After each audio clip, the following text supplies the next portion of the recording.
WTIM. Welcome to the WTIM Morning Show. I'm Avery Cooper. Your stream on TaylorvilleDailyNews.com's Facebook and WTIM TV YouTube. Brought to you by People's Bank and Trust, where they put people first, and Landmark of Taylorville, where you always do better with Landmark. I'm here on the phone with Illinois candidate for governor, Republican Gary Rabine. Welcome to the program, Mr. Rabine. Avery, thank you for having me. I appreciate being here. So, tell me a little bit about your background and why you decided to run for governor. Avery, I've decided to run. I've got three amazing people that I love a lot. They're my grandkids. They're Lincoln, Sienna, and Rob. They're 6, 3, and 1. And I want our state to be a place where they have the same opportunities I had that my grandparents delivered to me on a silver platter, right? And it's not looking good for them right now. I'm bothered. I'm a business leader that's built businesses all my life since I was 18 years old. And it's been 40 years of business building and turning around businesses, small to mid-sized companies. From the first a couple $1,000 investment in my first one, and I've been blessed to be able to build these businesses in Illinois. But I got to tell you, between my grandkids not having the opportunities that they should have in this great country, in this great state, and the fact as I built my businesses, I've seen our state go from the best state in the country to the very worst state in the country when it comes to regulations and taxes, smothering small businesses. I'm bothered, I'm upset, and I'm running because I'm going to change that. And when I change that, I can go back to business again after I do my time as governor. What are some of the examples of businesses that you're proud of over the 40 years of experience you have? Yeah, so it started coating and patching driveways with a couple $1,000 investment in Northern Illinois. We grew our business to be a parking lot paving company where we pave concrete and asphalt parking lots all over Illinois. Eventually, about 20 years ago, I had a moonshot vision that, hey, I want to pave parking lots everywhere in America to be the first one to do that. And within about 7 years, we were there. 7 years later, we were paving parking lots anywhere in America, including Alaska, Hawaii, anywhere. And we're the first ones in the country or the world to be able to do that in this mom and pop type of industry. And we did it because we found the best minds in the world to be on our team in engineering, project management, and technology. And we did it because we understand how to build build a service that people love. And in Illinois, what we're missing, Avery, is in any business to turn it around. Okay, build or turn around a business, you better think about how can you be competitive, number one, and how do you deliver a product that's best in class. You do those two things, good things happen. In Illinois, we're terrible at serving our customers and taxpayers. Our taxes are the highest in America now. All right, that people are proud of. People aren't proud of the results in our schools and our policing. People aren't proud of the highest tax they're paying on their homes in the country. So these are the things, when we change those, Avery, we change Illinois, we turn Illinois around, we become the great state that we all deserve. And people will be, by 2025, my moonshot for Illinois, Avery, by 2025, more people moving into Illinois than any other state in America. And I'm confident we can do that.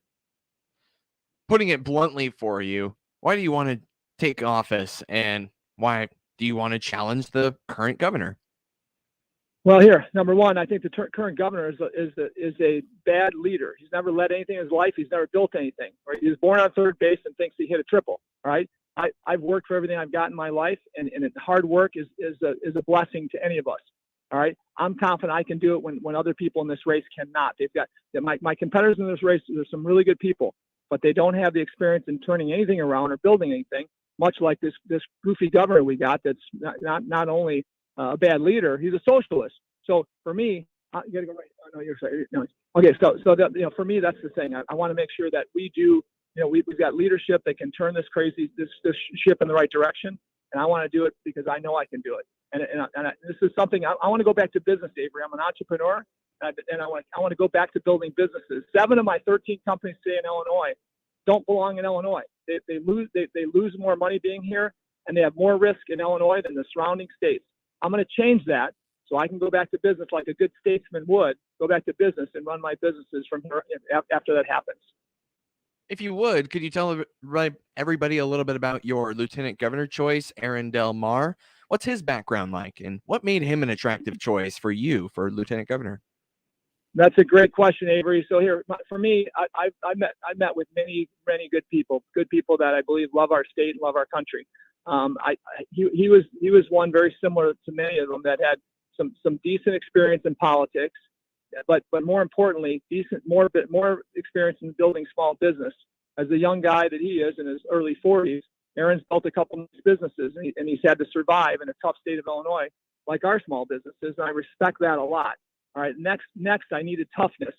I want somebody that can be tough when it comes to dealing with the swamp of Springfield.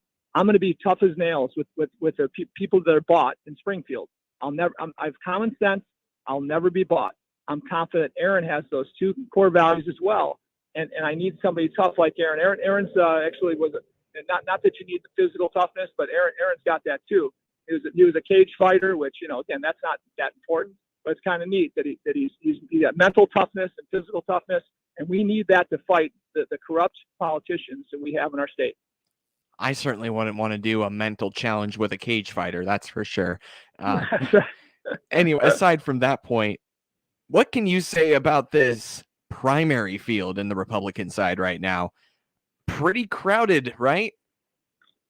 Yeah, it's crowded, but we're four of us are fighting at the top spot, and I've got the best opportunity ever, because I've got the guy that looks to be kind of one of the leaders right now is a Democrat, right? I call him Democrat Dick. All right, Richard Irvin, all right, is a pure Democrat. He's voted 7 in the last 8 primaries as a Democrat. So any Republicans that vote for him are blind and don't look into his background. Okay, so this is a guy that was a Black Lives Matter guy. I mean, he's just the best Democrat ever to run a Republican Party. Okay, he's the best socialist Democrat in my opinion. All right, then I've got Darren Bailey, a farmer, good guy. I look at Darren Bailey as who I was in the first 20 years of my career, a local guy doing business in Illinois, mid-sized business in this, like he is in his farm, with no understanding of the fact that we can change our property tax, we can change our regulation on small business. Darren doesn't get those two things, and those are crucial in our survival as a state. So Darren's a nice guy, farmer, all right, but I got to tell you, he doesn't battle as hard as I do, and he's more of a politician than I will ever be. Let's talk about some of those issues. You mentioned cutting taxes, or, well, you mentioned taxes. I don't know if you mentioned cutting taxes, but what are some of the things that you would look at as governor of Illinois in the terms of taxes? I look at crushing taxes, not cutting taxes. Our property taxes need to be crushed in a big way. For us to survive, we got to go to 1% of the value of the properties. We're currently at 3 to 4% of the value. The average of the country is 1% of the value of a piece of property. So if you have a $200,000 property, a home, the average in the country is you're going to be taxed about $2,000 or less. In Illinois, where I live, we're taxed $8,000. In other parts of the state, we're taxed anywhere from $5,500 to $10,000 for that property. It's highway robbery. It's unfair, and our corruption has driven that. I know. Let's see. We are less than 2 weeks away from. Wait, 2 or 3 weeks? We're about 2.5 weeks, we'll call it, from the primary on June 28th. And, well, I'm sure you're really busy. What kind of events are you showing up to in the central Illinois area in the coming weeks? Well, we're all over the place. We've got an RV traveling across the state. Like tonight, I'm in Ford County. My partner, my lieutenant governor, is all over the south and central part of the state for the next few days. We're hitting it hard everywhere in Illinois, but we've got to be south and central Illinois as well. Let me reintroduce you here. That's Illinois candidate for Governor Gary Rabine here on the WTIM Morning Show. More from him after this quick break. Your stream brought to you by People's Bank and Trust, where they put people first, and Landmark of Taylorville, where you always do better with Landmark. WTIM. Let's check the markets now on the RFD Radio Network. I'm Jim Taylor. Corn mostly lower, beans mostly higher, wheat double-digit lower. July corn $7.69 up 4.5. September corn down 1 3/4, $7.26. December new crop $7.14.5 down 3 1/4. July beans $17.55 up 15.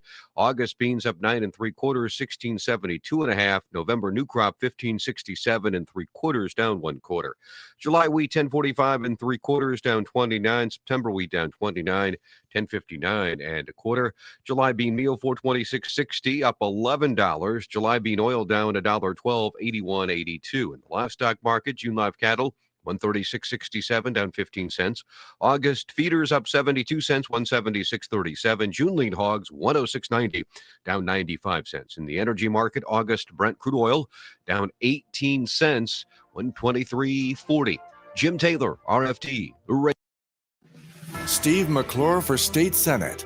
Hardworking, conservative, fighting for us. A fiscal conservative, McClure understands how taxes hurt working families. That's why McClure fought the graduated income tax hike and is working to cut reckless spending at the state capitol. As a prosecutor, Steve McClure has seen firsthand how crime hurts communities. McClure led the fight against Chicago Democrats who are pushing to weaken criminal justice laws which protect families. McClure stopped dangerous liberals trying to defund the police because Steve McClure supports law enforcement. A conservative Republican, McClure is a strong proponent of Second Amendment rights. We can count on Steve McClure to stick up for families and stand up for our values. Steve McClure, the best choice in the Republican primary. McClure for State Senate, the conservative Republican we need. Paid for by friends of Steve McClure.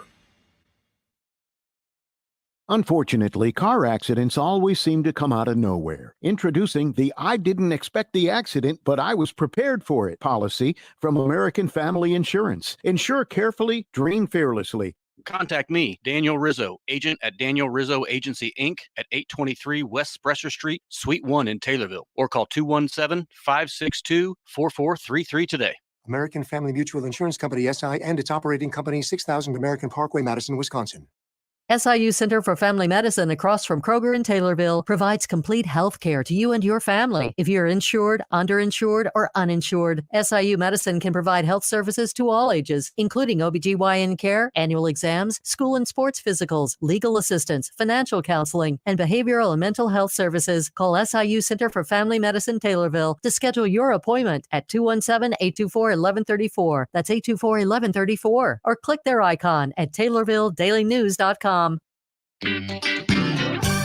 Your information station, WTIM. Welcome back to the WTIM Morning Show. I'm Avery Cooper. Your stream brought to you by Landmark of Taylorville, where you always do better with Landmark and People's Bank and Trust. They put people first. I'm here on the phone with Illinois candidate for Governor Gary Rabine here on the WTIM Morning Show, talking with him about some of the major issues of the day that he's really focused on. One of those that you can find on RabineForGovernor.com is bringing back jobs. So, Mr. Bailey, how do you plan to bring jobs back to Illinois?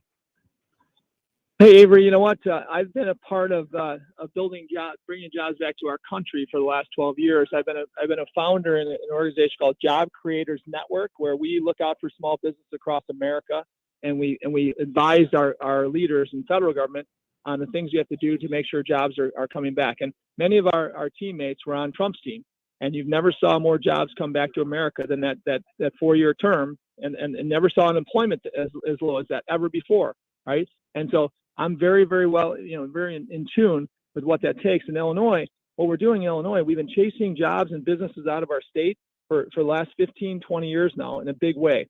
It's so much that we're losing over 100,000 people a year. Right, that costs us over $1 billion in taxes. And when I look at my business, Avery, I think I mentioned before, of our 13 companies we have, small to mid-sized businesses, we've got 7 of our businesses do not belong in Illinois anymore, and I'm mad about that. I'm staying, I'm fighting, but I'll tell you, I'm really mad that 7 of our businesses are economically and when it comes to liability should not be here. So that what that means is this: we have to change a lot of things so that our workers' compensation cost isn't 2 to 3 times the other states in the country. We have to make sure that we are fighting to bring manufacturing and jobs back to our state. And there's many things that when we look at our regulatory environment, they're killing us. We've never reduced regulation in our state ever, and we keep piling up more and more regulation on small businesses. Other states, good states like Indiana, when we look at Indiana, Tennessee. Great states have been reducing regulation for the last 15, 20 years, and they're kicking our butts. So we have to do that. And that's what I'll do better than anybody else in this race, because I get it inside and out. And that same organization, by the way, Job Creators Network, we've been suing federal government and going after federal governments in our over the last 12 years in a big way. But what the granddaddy of all of our lawsuits was just recently. In October last year, we did not believe that we should be vaccinated or demanding vaccinations from our employees. I was mad when I saw Biden thinking that was okay. I knew that was a crazy socialist, communist movement, or whatever you want to call it. It's against our Constitution.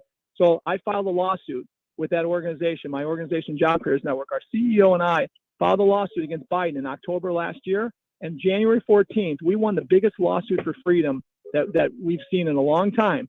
That freeing up, remember this, it was the Biden OSHA mandate, vaccine mandate for 100 employees or more in a business.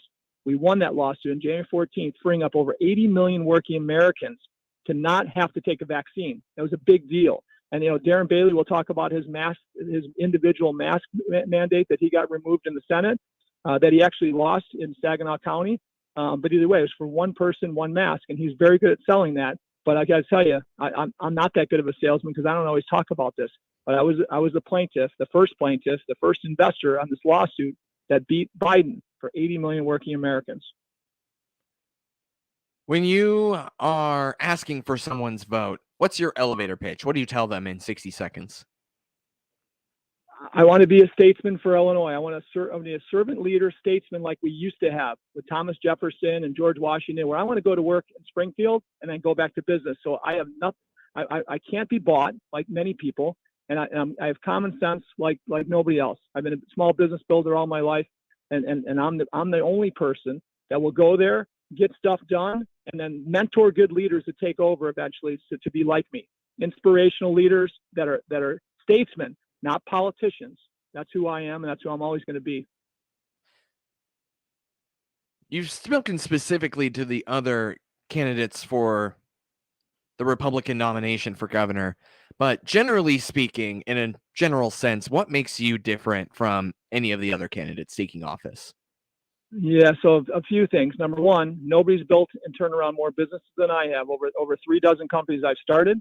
I've turned around many businesses, sometimes my own, and other times businesses I've invested in, I've turned them around. The same thing we have to do in Illinois. Illinois is the biggest turnaround opportunity in the history of our country. When I turn Illinois around, when my team of leaders turns Illinois around, there'll be nothing like it ever in the country's history. And there's nobody in this race that has the best economic minds in their team. Some people know Art Laffer. He was Reagan's turnaround guy. Some people know Steve Moore. He was Trump's turnaround guy. These are my friends, and they're on our team in Illinois when I win. That's a big deal to be able to have a network of people that have been there and done it and solved these problems before. Lastly, I'll tell you, nobody in this race has built businesses nationally like I have across all states to understand the difference between us and other states when it comes to the pressure on small business and homeowners and property owners. We solve these two problems, and I'm going to solve them. Homeowners, I want them to recapture value in their homes like they haven't in a long time by lowering our property taxes to 1%. Business owners, small and large, I want our business atmosphere to be a great one where businesses are proud to be in Illinois again. That's not the case today. You solve those two problems, Avery, we solve Illinois' problems. When you're good to businesses, small businesses and large, you're good to families, and that's who we want to be in Illinois. Mr. Rabine, we're running out of time here, so I wanted to give you a chance to recap, review, or maybe just get to something maybe I didn't get to in the next 30 seconds or so. Okay, so leadership is about surrounding yourself with the best minds you can find in the world to make things better, okay? Last night, I brought 150 people together, and I had some of my teammates there. One of my teammates, something people don't talk about Illinois, is human trafficking. We are the hub now in the country. We're going to be one of the worst states. We are the worst state. We're going to be in a terrible shape when it comes to trafficking kids and drugs into our state because we've made it easy for illegal felons to thrive in our state like no other state in America. I've got the leader, one of Trump's leaders in the war against drug and human trafficking. He's on my team. He was in my meeting last night. Jaco Boyens. We're going to stop this craziness by eliminating the sanctuary state law that we have today, where we're a sanctuary state, and eliminating this where kids can't notify a parent, a young girl that's pregnant. Okay, it's sickening what we're doing to our kids, and we're going to change this. That's Illinois candidate for Governor Gary Rabine. Thank you so much, Mr. Rabine. Hey, thank you, Avery. Great being here. The Big 870 WTIM Assumption Taylorville, 96.1 W241 CF Taylorville, 107.5 W298 CD Shelbyville, 107.9 W300 EH Pena Nokomis. The week before, it's 5-month high. 26-year-old California man arrested near the home of Supreme Court Justice Brett Kavanaugh